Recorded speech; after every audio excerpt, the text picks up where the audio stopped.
কি হইছে? বল্টু ভাই এই হাসপাতালে সব দিন ডাক্তার ভাগছে। কই ভাগছে? কই গেছে এটা তো জানি না। গ্রামের মানুষের কিডনি কুন্ডি লইয়া টাকা না দিয়ে চলে গেছে গা।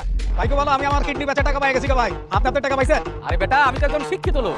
আমি তো তোর মতো মূর্খ অশিক্ষিত না। তোর মতো কোনো শিক্ষার আলো আছে? বেটা, আমি 1998 সালে 8 পাস করছি। এই যুগের এমএ পাশের সমান। আমি কি তোর মতো 7 লাখ টাকা আমার কিডনি বেচছি? আমি আমার কিডনি 10 লাখ টাকায় বেচছি। ব্যাংকটা খুঁজে পালি টাকাটা ক্যাশ করো। আচ্ছা মেম্বার সাহেব, আপনি তো ব্যাংকে ট্যাঙ্কে যাবেন তো, এই ব্যাংকটা কই?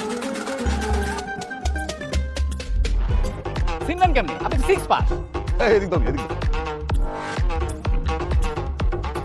কাকা, আপনিও চিনলেন না? চিনবেন কেমনে? আপনি তো চরিত্রে ঝামেলা। এত কিছু চিনি। আর এই সোনার ব্যাংকটা পেয়ে গেছে।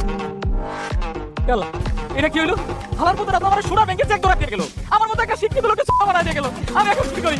আমার কিডনিও নিয়ে গেল। আমার টাকাও দিল না। আমার এখন কি হবে? আমি কি করি? আমি এখন কি করি? আমি কি করি? আমার সব শেষ হয়ে গেল। আমি কি করব? আমি আর কি করব? আমার সব শেষ হয়ে গেল। এই ব্যাংকটা আমি চিনি। চিনোস? হ্যাঁ। কই যাবেন?